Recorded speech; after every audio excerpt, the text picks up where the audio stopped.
Hello rock stars. तो कैसे हैं आप लोग।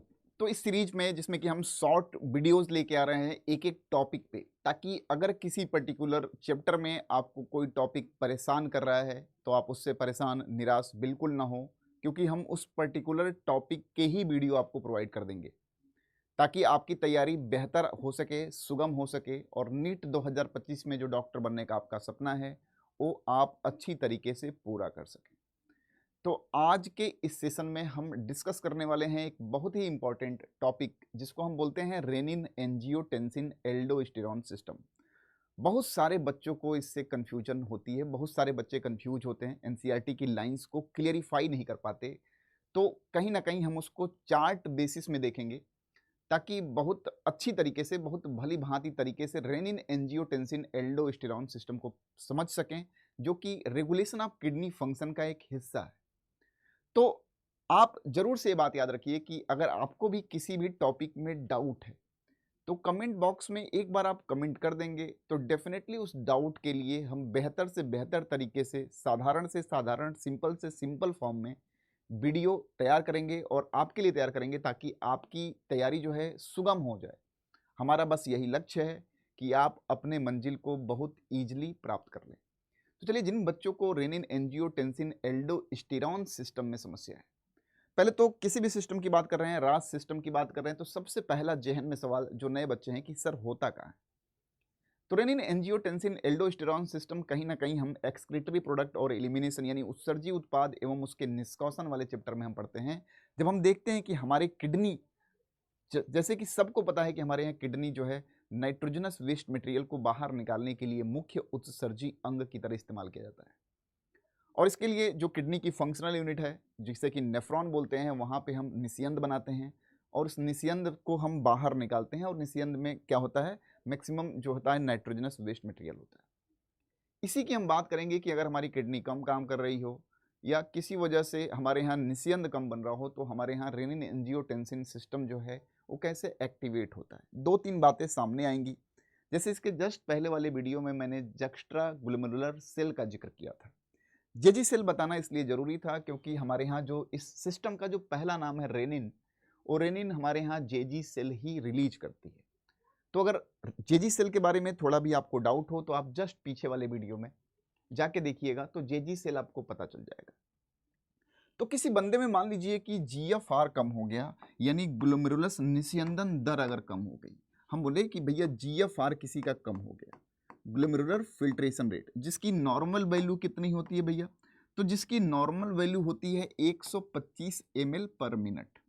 125 ml पर मिनट होती है, लेकिन भैया जी का जीएफआर कम हो गया। एक किसी वजह से हो सकता है, जैसे मान लीजिए कि बॉडी फ्लूइड अगर कम हो जाए, शरीर में बॉडी फ्लूइड कम हो जाए, यानी शरीर शरीर में तरल की कमी हो जाए, बॉडी फ्लूइड में कमी हो जाए, या हम बोलें कि ब्लड प्रेशर में कमी हो जाए, किसी तरह से ब्लड प्रेशर कम हो जाए किसी बंदे का, इसके वजह से भी हमारे यहाँ जीएफआर में कमी देखी जा सकती है या देखी जाती है। या हम कहें कि ब्लड लॉस हो जाए, यानी ब्लड ही ज़्यादा नहीं है शरीर में, तो ब्लड लॉस की कंडीशन मान लीजिए आ जाए। तो ब्लड लॉस हो गया, ब्लड प्रेशर की कमी हो गई या बॉडी फ्लूइड की कमी हो गई, इन सभी कंडीशन में हमें देखने को मिलता है कि हमारे किडनी में जो निस्यंदन होता है नेफ्रॉन्स के द्वारा, उसका रेट जो है कम हो जाता है। तो किडनी के रेगुलेशन में जब हम पढ़ते हैं तो देखते हैं कि किडनी अपने फंक्शन को तो रेगुलेट करती है, लेकिन कैसे रेगुलेट करती है इसी बात को हमें समझना है। तो हमें जानना होगा कि हमारे यहाँ क्या होता है, जो जेजी सेल होती है, जेजी सेल में इटसेल्फ क्लियर कर रहा हूँ कि जेजी सेल हमारे यहाँ एफरेंट आर्टेरियोल और डीसीटी जहाँ मिलते हैं वहाँ की कोशिकाएं बनाती हैं, जेजी अपरेटस बोलते हैं। तो जेजी अपरेटस में मैकुला डेंसा और जेजी सेल्स होती हैं। ये जेजी सेल्स हमारे यहाँ बेसिकली जब महसूस होता है कि जीएफआर कम हो गया है, जब भी हमारे यहाँ जीएफआर में गिरावट होता है तो किडनी में मौजूद जो हमारी जेजी सेल्स हैं ये एक्टिवेट होती हैं, या हम बोल सकते हैं कि लो जीएफआर पे स्टिमुलेट होती हैं। और स्टिमुलेट होती हैं तो क्या होता है, इनके स्टिमुलेशन से, जेजी सेल के स्टिमुलेशन से हमारे यहाँ जेजी सेल रिलीज करता है एक आइटम जिसका नाम है रेनिन। जिसका नाम है क्या, रेनिन नाम है। अब आप सोचोगे कि ये रेनिन करता क्या होगा। इस रेनिन की बात करें जो जेजी सेल ने रिलीज किया है, ये हमारे ब्लड में रिलीज होगा। ब्लड में रिलीज होगा क्योंकि हमारे यहाँ एफरेंट आर्टरियोल की जो दीवार होती है जब वो हमारे डीसीटी के कांटेक्ट में आती है तो वहाँ पे सेल मॉडिफाई होकर जेजी सेल बनाती हैं, तो जो रिलीज करेगी रेनिन वो ब्लड में मौजूद होगा। लेकिन हम देखें तो हमारे यहाँ जो लीवर होता है, हमारा हमारा जो लीवर होता है वो ऑलरेडी हमारे ब्लड में एंजियोटेंसिनोजन रिलीज किया रहता है। क्या भैया? Angiotensinogen, angiotensinogen.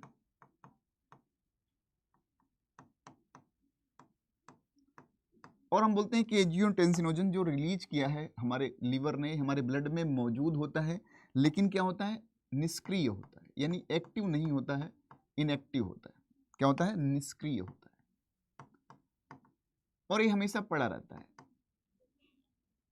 हमेशा पड़ा रहता है, निष्क्रिय अवस्था में है। चलो, जैसे ही यहाँ ध्यान दीजिए, लीवर हमारा एंजियोटेंसिनोजन रिलीज किया है, हमारे ब्लड में बना होगा, हमेशा बना होगा। इस समय भी हमारे यहाँ जीएफआर नॉर्मल है, तब भी बना होगा। अब जीएफआर के कमी होने पे हमारी जेजी सेल एक्टिवेट होती हैं और रेनिन रिलीज करती हैं।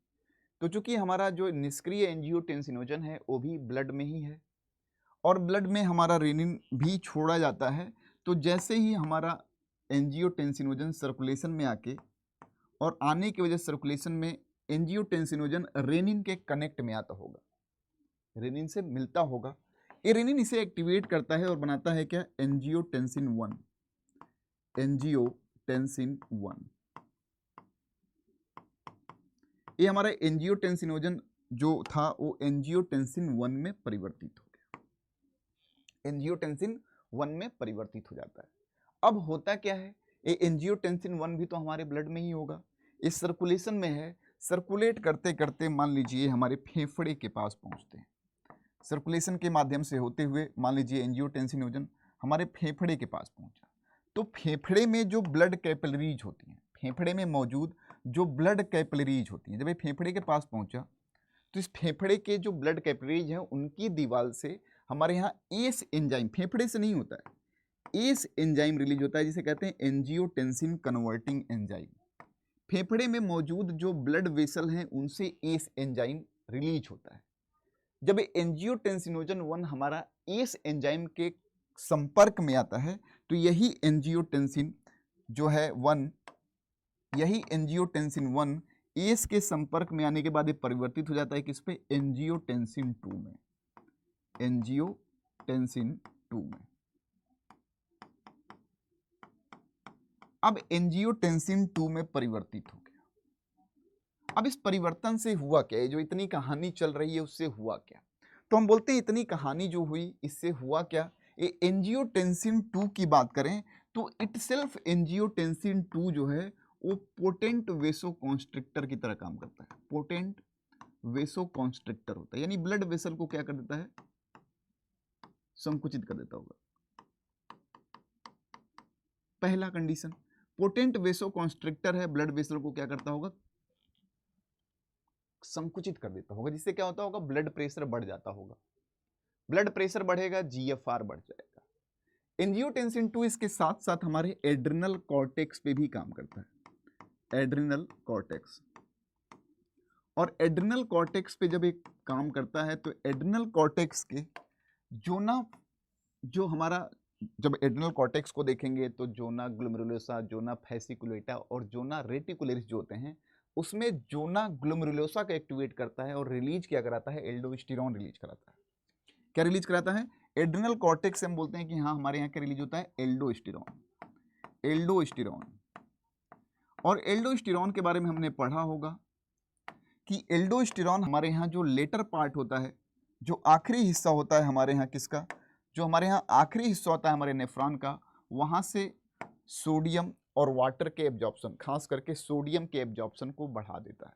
सोडियम का एब्जॉर्प्शन ज़्यादा होगा, रिलेटिवली पानी का भी एब्जॉर्प्शन बढ़ जाएगा, बॉडी फ्लूइड की सांद्रता बढ़ जाएगी और सांद्रता बढ़ने के कारण क्या होगा? जीएफआर बढ़ जाएगा। इटसेल्फ एल्डोस्टेरॉन भी वेसोकॉन्स्ट्रिक्टर की तरह रोल प्ले करता है, तो ब्लड वेसल भी संकुचित हो जाएंगी, ब्लड प्रेशर भी बढ़ जाएगा। तो इस तरह मल्टी डायरेक्शन में किसी ना किसी तरह से हमारे यहाँ प्रयास किया जाता है किडनी के सेल के द्वारा कि हम जो जीएफआर गिरा हुआ है उस जीएफआर को मेंटेन कर ले जाएं। And that is all about the renin angiotensin aldosterone system, जिसे कुछ लोग रेनिन एंजियोटेंसिन सिस्टम भी कहते थे। उसी को RAAS सिस्टम कहा जाता है, रेनिन एंजियोटेंसिन एल्डोस्टेरॉन सिस्टम। तो बहुत बेसिक तरीके से हमने एनसीईआरटी की लाइन को एक्सप्लेन किया है। अगर आपको भी इस तरह के किसी टॉपिक पर्टिकुलर में डाउट हो तो कमेंट बॉक्स में जरूर बताएं कि सर जी ये टॉपिक एक्सप्लेन कर दें, हमें थोड़ी सी समस्या है, तो मैं जरूर उसको एक्सप्लेन करूंगा ताकि आपकी तैयारी और बेहतर हो सके। तो मैं इंतजार करूंगा आपके कमेंट बॉक्स में दिए गए टॉपिक का और उस पर जल्द से जल्द वीडियो लेके आऊंगा। तब तक के लिए सबको धन्यवाद, नमस्कार।